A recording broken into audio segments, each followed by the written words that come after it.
The Council of Silence. The crystal spires of Nethys reached toward three pale moons, their surfaces gleaming with the soft blue light that marked the planet as home to the Galactic Archive. Deep within the largest spire, Archivist Kellen ran his six-fingered hands across ancient stone tablets that had been gathering dust for over 2,000 cycles. His violet eyes strained to read the primitive markings carved into the weathered surface. Most archivists avoided the old sections. The deeper vaults contained relics from civilizations so primitive that studying them seemed pointless. But Kellen had always been different.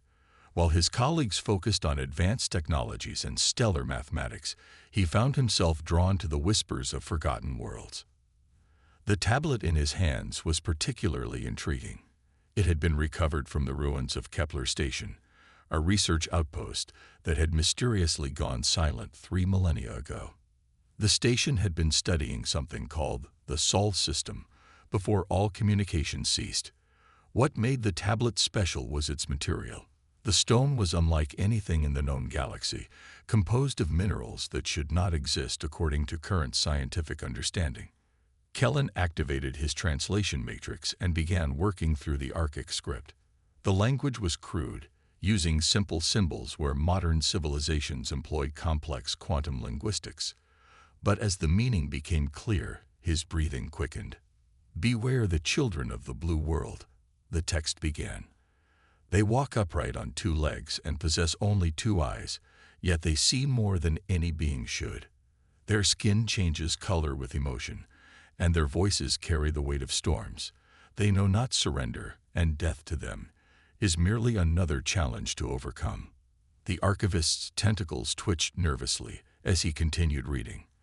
"They will emerge from the dark between stars riding vessels of metal and determination. Their weapons are not their tools but their spirit. They feel pain and call it motivation. They face impossible odds and call it Tuesday." Kellen paused at that last phrase. The translation matrix struggled with the concept of Tuesday, eventually settling on a recurring period of acceptance. The meaning seemed lost, but something about it sent chills through his exoskeleton. "When the children of Sol arrive," the text continued, "they will ask only 2 questions. The first will be, can we be friends? The second will be, how do we kill it? Pray to whatever gods you acknowledge that your answer to the first question is yes, for no one has ever survived long enough to hear the second question asked twice." The tablet went on to describe beings who used emotion as a source of power, who treated logic as merely one tool among many, and who possessed an inexplicable ability to achieve impossible things through sheer stubbornness. According to the text, they came from a world where survival required constant adaptation, where the weather itself tried to kill them, and where they had somehow thrived by becoming the apex predator of their own planet. Kellen set down the tablet and activated his communication array. The High Council needed to see this immediately. 3 hours later, Kellen stood in the Grand Chamber of the High Council, watching as 7 of the galaxy's most powerful beings dismissed his discovery with casual indifference. Supreme Chancellor Vexay's multiple eyes rolled in different directions as she spoke. "Archivist Kellen, we appreciate your dedication to preserving historical artifacts, but surely you cannot expect us to take seriously the ravings of some extinct civilization," she said, her voice echoing through the crystal chamber. "These humans you speak of are clearly mythological constructs, designed to frighten primitive minds." Council member Torjan, representing the militant Higaxian Empire, laughed with a sound like grinding metal. "Even if such creatures existed, which they clearly do not, what threat could they pose to civilizations that have mastered faster than light travel, quantum manipulation, and stellar engineering? We have fleets that can crack planets and shields that can stop supernovas." Kellen held up the stone tablet. "Honored Council, I have found 17 similar warnings across 12 different dead civilizations. All of them describe the same species from the same stellar coordinates. The consistency suggests these are not myths but historical records." "Historical records of what?" demanded Council member Zephyra, her crystalline form refracting the chamber's light into rainbow patterns. bipedal primitives from some backwater system. Even if they exist, they would be thousands of years behind our technology. What could they possibly do that would concern us? The archivist felt his career slipping away as he pressed forward. The texts describe capabilities that defy our understanding of physics. They speak of humans who continue fighting after suffering injuries that should be fatal. They describe human vessels that somehow function despite having impossible power-to-weight ratios.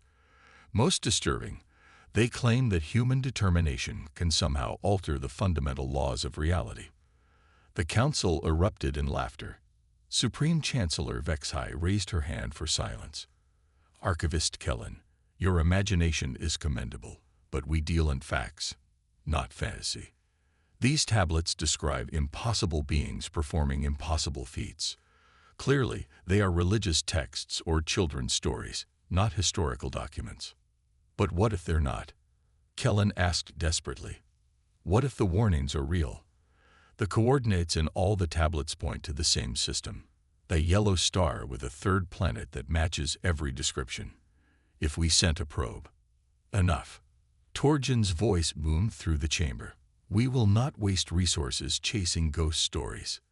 The Higaxian Empire has real threats to deal with, not fairy tales about mythical super beings. As the council dismissed him, Kellen felt a cold dread settling in his stomach. He had seen enough ancient texts to recognize the difference between mythology and desperate warnings. These tablets had been created by beings who were trying to save future generations from making a terrible mistake. Far across the galaxy, on a small blue planet orbiting an unremarkable yellow star, Dr. Sarah Martinez stood in the control room of the Deep Space Communications Array, watching her life's work finally come to fruition. For 15 years, she had been developing quantum entanglement communication technology, and today marked the first successful test of interstellar messaging. Signal strength is holding steady, reported her assistant, Dr. James Park, monitoring the quantum field generators. We're maintaining stable entanglement across 4.3 light-years. This is incredible, Sarah. We're actually talking to Proxima Centauri in real time. Sarah smiled, her dark eyes reflecting the glow of the control panels. The breakthrough had taken decades of work, building on Einstein's theories and pushing the boundaries of quantum mechanics. Humanity was finally ready to reach out to the stars with more than just radio waves and hope. Initiating wide-spectrum broadcast, she announced to her team. If there's anyone out there listening, they're about to know we exist. The quantum pulse that erupted from Earth's communication array was like nothing the galaxy had ever experienced. Unlike traditional radio signals that weakened over distance, quantum entanglement communication maintained its strength across any distance instantaneously. The message was simple. Hello, we are humanity. We come in peace and friendship. But the galaxy's response would be anything but peaceful. Deep space monitoring stations across 17 star systems detected the quantum signature simultaneously. Ancient automated systems that had been dormant for millennia suddenly activated, their sensors recognizing patterns they had been programmed to watch for. Emergency protocols engaged, sending alerts to military commanders who had never expected to receive them. On Nethys, Kellen was still in his office, studying more tablets, when his communication array erupted in emergency alerts. The message was being broadcast across all official channels. Unknown quantum signature detected from Sector 7G pattern matches ancient protocol Omega. All fleets to alert status. Prepare for potential code black scenario. Kellen's blood turned to ice as he recognized the sector coordinates. 7G was exactly where the ancient tablet said the humans would emerge from. He grabbed the stone tablet and ran toward the council chambers, knowing that his warnings had just become prophecy. In the Deep Space Defense Command Center of the Alterian Republic, Fleet Admiral Cassera stared at the tactical display with growing alarm. The quantum signature was unlike anything in their databases, but its power level was enormous. Whatever had sent it possessed technology that defied their understanding of physics. How is this possible? She asked her science officer, Commander Pelton. Quantum entanglement communication requires massive power generators and quantum computers the size of moons. Our intelligence suggests this sector contains only primitive civilizations. Pelton's face was pale as he studied the readings. Admiral, the power signature suggests they're not just using quantum entanglement. They're somehow creating it spontaneously, without the infrastructure we require. Either our intelligence is completely wrong, or we're dealing with a species that has developed technology beyond our comprehension. Similar conversations were happening across dozens of star systems as the galaxy's major powers tried to process what they had detected. The quantum pulse had been received by every advanced civilization simultaneously, which should have been impossible. Traditional communication required relay stations and time delays. This signal had somehow reached everyone at once, suggesting a level of technological mastery that made their own achievements seem primitive. On Earth, Dr. Martinez was unaware that her successful test had just triggered the largest military mobilization in galactic history. She was focused on analyzing the quantum field data when her assistant called out in excitement. "Sarah, we're getting responses. Multiple signals from different directions. There are dozens of them, maybe hundreds." Sarah felt her heart racing as the implications hit her.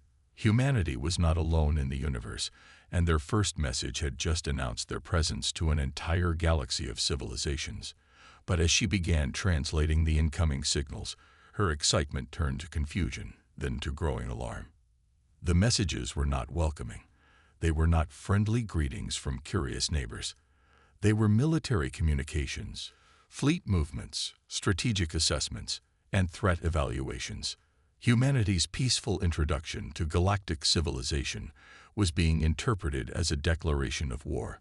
Back on Nethys, Kellen burst into the council chambers, where the Supreme Chancellor was receiving emergency briefings from fleet commanders across the galaxy. "Honored Chancellor," he called out, holding up the ancient tablet. "The warnings were true. The humans have revealed themselves exactly as the texts predicted." Vexai turned to face him, her multiple eyes showing irritation. "Archivist, this is not the time for your historical theories. We are facing a potential invasion by an unknown species with impossible technology." "That's exactly what the tablets warned about," Kellen insisted. "They said the humans would emerge with vessels of metal and determination, using technology that defies understanding. They said their weapons are not their tools but their spirit. Chancellor, we are making the exact same mistake that destroyed 12 other civilizations." The Supreme Chancellor paused, studying Kellen's desperate expression. Around the chamber, military advisors were calling for immediate action, demanding preemptive strikes against the unknown threat. But something in the archivist's voice gave her pause. "What exactly do these warnings say we should do?" she asked quietly. Kellen opened the tablet to the final passage, the one he had been afraid to translate fully. His voice shook as he read. "If the children of Saul extend their hand in friendship, take it without hesitation. If you raise your weapon against them, pray to your gods that you kill them all in the first strike, for you will not get a second chance. They do not forgive those who harm their family, and all humans consider each other family." The chamber fell silent as the weight of the warning settled over them. In the distance, space traffic control was reporting the arrival of the first human vessels at the galaxy's outer rim. Contact was now inevitable. The ancient warnings had spoken of humans for good reason. Soon, the galaxy would learn why some prophecies should never be ignored, and why the children of Earth had earned their fearsome reputation among the stars. The real test was about to begin. When prophecy becomes reality, the first human ship to enter galactic space was the UES Explorer, a research vessel commanded by Captain Elena Rodriguez. She had volunteered for humanity's first interstellar mission, knowing she might never return to Earth. The ship was humanity's finest achievement, a fusion of innovative engineering and stubborn determination to reach the stars. Captain Rodriguez stood on the bridge, watching the star charts update as their quantum sensors mapped the local stellar neighborhood. What they found defied every assumption about the galaxy. Hundreds of civilizations, thousands of worlds, all connected by a vast network of trade routes and communication arrays. "Captain, we're detecting multiple large vessels approaching our position," reported Lieutenant Commander David Chen, his hands dancing across the sensor controls. Energy signatures suggest advanced propulsion systems, but their configuration is unlike anything in our databases. Elena nodded calmly. This was what they had hoped for, but never quite dared to expect. First contact with alien civilization. Open communication channels on all frequencies, David. Let them know we come in peace. What Elena didn't know was that 12 different battle fleets from 6 major galactic powers were converging on her position. The quantum communication burst from Earth had been interpreted as a technological threat that needed immediate containment. The galaxy's leaders had decided that these humans must be eliminated before they could spread their dangerous influence. Admiral Kessera of the Alterian Republic commanded the largest fleet, 37 heavy cruisers equipped with quantum disruptors and planetary bombardment systems. Her orders were clear: disable the human vessels, capture their technology, and ensure that Earth could never threaten galactic security again. Target the primitive vessel, she commanded from her flagship's bridge. Disable their engines but keep their communication systems intact. We need to understand their technology before we decide their fate. The first shots fired in the human galactic war came without warning or declaration. Energy beams designed to cripple the explorers' engines instead encountered something the alien commanders had never seen before: a human crew that refused to accept defeat. When the alien weapons struck, Captain Rodriguez felt the ship shudder around her. Systems failed, the lights flickered, and damage reports flooded in from every deck. But instead of surrendering or attempting to flee, she did something that would echo through galactic history. "All hands, this is the captain," she announced over the ship's communication system. "We came here in peace, but it appears our new neighbors have decided to greet us with weapons instead of words. They have made a critical error in judgment. They have attacked a ship full of humans who are very far from home and very unhappy about being shot at." Lieutenant Commander Chen looked up from his damaged console. "Captain, our main engines are offline. Communications are down to 30%, and we have hull breaches on 3 decks. Logically, we should surrender and hope they're reasonable." Elena Rodriguez smiled with the expression that had made her legendary among Earth's space program. It was the smile that appeared when she was about to do something impossible. "David, how long have you known me?" 12 years, Captain. In all that time, have you ever known me to do the logical thing when someone tried to push me around?" Chen grinned despite their desperate situation.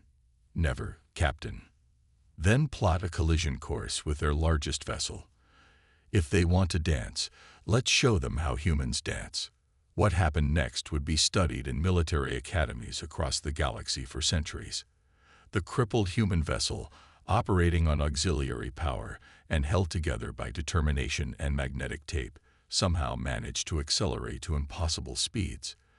The explorer's quantum drive, damaged and unstable, began producing energy readings that defied every law of physics the aliens understood.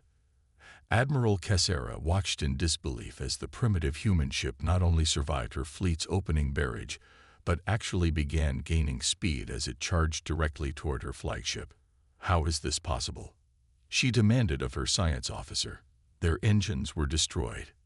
"Admiral, I'm reading massive quantum fluctuations around their vessel. It's as if their damaged drive is being powered by something other than their reactor. The energy signature is emotional." Emotional. That's impossible. But it wasn't impossible. It was human. The crew of the Explorer, angry at being attacked while on a mission of peace, determined to protect their ship and each other, were unconsciously channeling their emotions through the damaged quantum drive. Human determination, as the ancient tablets had warned, was literally altering the laws of physics. The collision between the Explorer and the Alterian flagship created a quantum shockwave visible from 3 star systems. Both vessels were destroyed, but the explosion did something unprecedented. It created a stable quantum tunnel that allowed instantaneous communication between the battle site and Earth. Dr. Sarah Martinez, still monitoring her communication array, suddenly found herself connected to Captain Rodriguez in the final moments before the collision. Alina's voice came through clearly despite the impossible distance and circumstances. "Dr. Martinez, if you can hear this, tell Earth that we found them. There are thousands of civilizations out here, and they just made a very big mistake. They attacked humans who were trying to be friendly. Please make sure everyone back home knows that we tried to do this the easy way." The transmission cut out as the Explorer completed its final mission, but the message had been received. Within hours, every government on Earth was mobilizing for humanity's first interstellar war. The response that emerged from the Sol system 6 months later would have been impossible to predict based on any previous galactic conflict. Humanity didn't send a single massive fleet or follow established military doctrine. Instead, they did something that broke every strategic computer in the galaxy. They sent everything. Military vessels launched alongside civilian ships converted to fighters. Research stations became mobile command centers. Even Earth's orbital garbage collectors were armed and sent to fight. Most confusing to alien observers, human ships operated without any apparent central command structure, yet somehow coordinated their actions perfectly.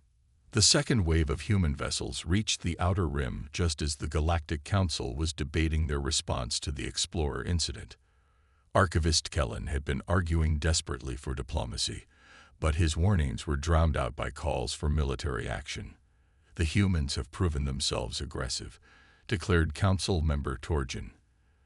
"They attacked our fleets with suicide tactics. We must respond with overwhelming force to prevent their expansion." "They attacked after we fired first," Kellen protested. "The tablets warned that humans consider each other family. We killed their family, and now they're coming for us exactly as the ancients predicted." Supreme Chancellor Vexhai was about to respond when emergency alerts began flooding the chamber. The second wave of human vessels had arrived, and they were doing something that military doctrine said was impossible. "Chancellor," reported Fleet Admiral Mortax, his voice tight with disbelief, "the human fleet is not following any recognizable attack pattern. They're spreading out across a 1,000-light-year front, moving in random directions, with no apparent coordination. It's as if each ship is conducting its own private war." What the Admiral didn't understand was that he was exactly right.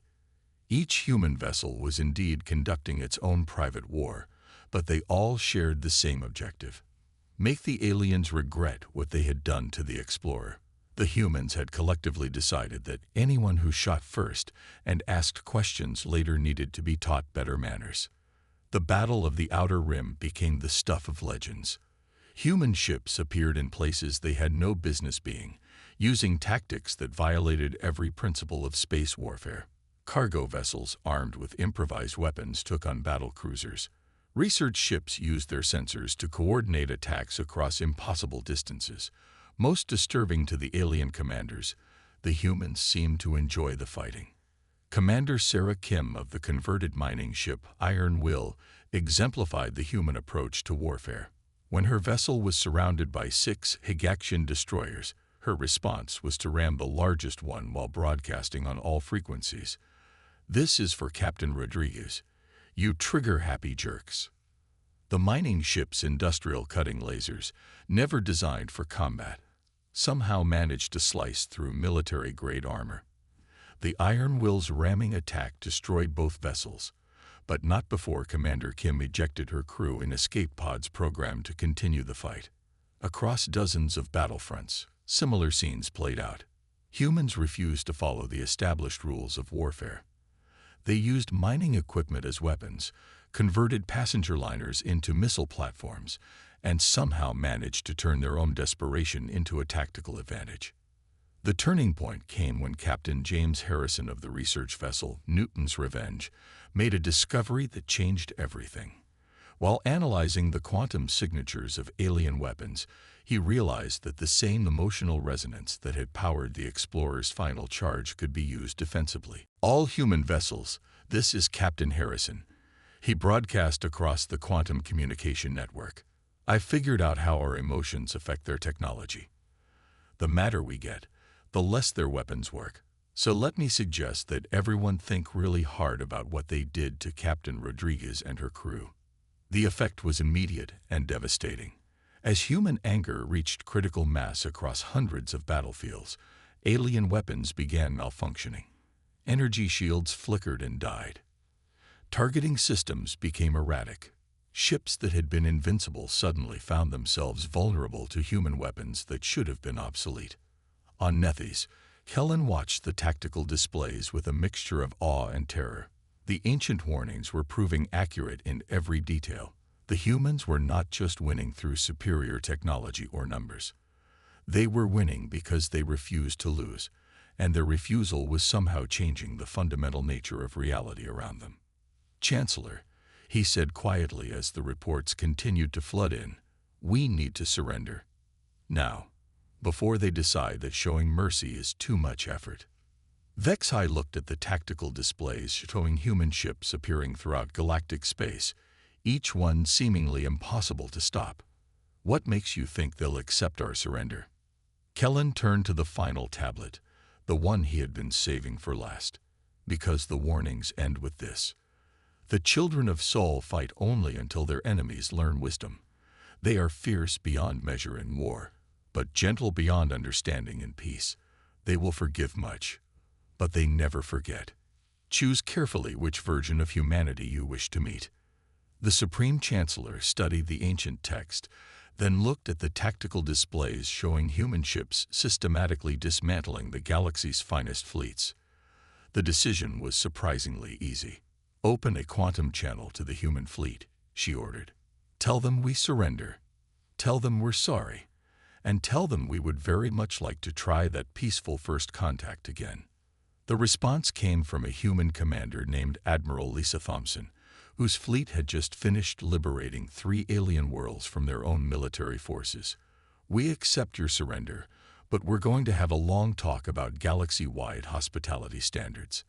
And somebody needs to buy Dr. Martinez a very nice dinner to apologize for making her first day of interstellar communication such a mess." In the end, the Galactic Council learned that some ancient warnings exist not to frighten, but to educate. The humans proved to be exactly what the tablets had described: fierce defenders of their family, creative problem solvers who thrived on impossible challenges, and surprisingly forgiving neighbors once the shooting stopped. Archivist Kellen was promoted to Chief Historical Advisor, tasked with ensuring that ancient wisdom would never again be dismissed as primitive mythology. His first official recommendation was the establishment of the Galactic Museum of Learning from Mistakes, with the Explorer incident as its primary exhibit. Dr. Sarah Martinez, meanwhile, found herself appointed as Earth's first ambassador to the galaxy, a position she accepted on the condition that all future interstellar communications would begin with, "Hello, we're friendly. Please don't shoot," transmitted in 47 different languages. The ancient warnings had been right about everything. The humans were dangerous, but not in the way anyone had expected. They were dangerous because they made the galaxy a better place, whether it wanted to be better or not. And as the first joint human galactic research stations began construction, everyone involved learned that sometimes the most important discoveries come not from exploring new worlds, but from listening to the wisdom of old ones. The tablets had tried to tell them, when the children of Sol ask if you want to be friends, the correct answer is always yes. The galaxy had learned that lesson the hard way, but they had learned it well.